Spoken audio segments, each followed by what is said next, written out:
আছো? আশা করি খুব ভালো আছো। আমিও খুব ভালো আছি। আজকে একটা অন্য জিনিস নিয়ে এসেছি, দেখো চিচিঙ্গা। এটাকে অনেকে অনেক রকমভাবে বলে, কেউ রেখা বলে, কেউ উশি বলে, আমরা চিচিঙ্গা বলি। এই চিচিঙ্গাটাকে আমি সেদ্ধ করে দেখো চটকে নিয়েছি। এর সঙ্গে কি কি দিয়ে কি রান্না করব, এর সঙ্গে আছে ফোড়নে কালো জিরে, শুকনো লঙ্কা, দুটো কাঁচা লঙ্কা, চিনি, লঙ্কার গুঁড়ো, হলুদের গুঁড়ো, লবণ, একটু কুচো পেঁয়াজ আর চিংড়ি মাছটাকে নুন হলুদ মাখিয়ে রেখেছি। তেল তো লাগবেই, চলো তাহলে করি।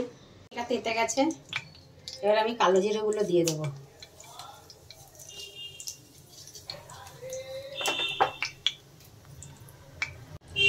লঙ্কাগুলো দেবো, কাঁচা লঙ্কাটাও দেবো।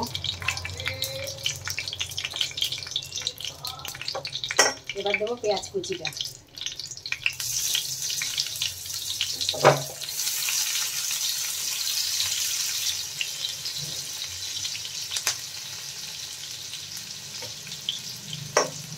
এর সঙ্গে দেবো টমেটোটা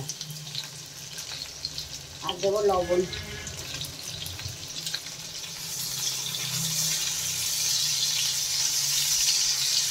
চিংড়ি মাছগুলো দেবো।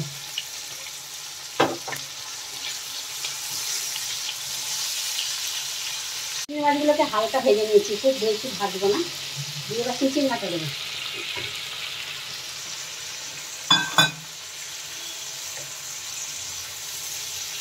মধ্যে হলুদের গুঁড়ো, একটুখানি লঙ্কার গুঁড়ো আর চিনিটা দিয়ে দেবো।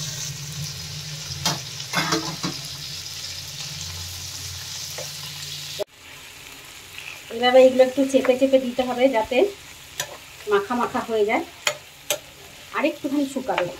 হয়ে গেছে, এবার নামিয়ে নেবো। আমার রেসিপিটি কমপ্লিট হয়ে গেছে।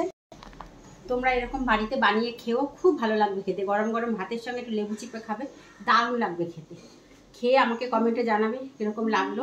আর আমার চ্যানেলটিকে লাইক, কমেন্ট, শেয়ার এবং সাবস্ক্রাইব করে দিও। সাবস্ক্রাইব বেশি বেশি করে সাবস্ক্রাইব শেয়ার করে দিও, হ্যাঁ। তারপরে আমি আবার এই ধরনের নতুন নতুন রেসিপি নিয়ে তোমাদের সামনে হাজির হয়ে যাব। ততক্ষণ ভালো থেকো, টাটা।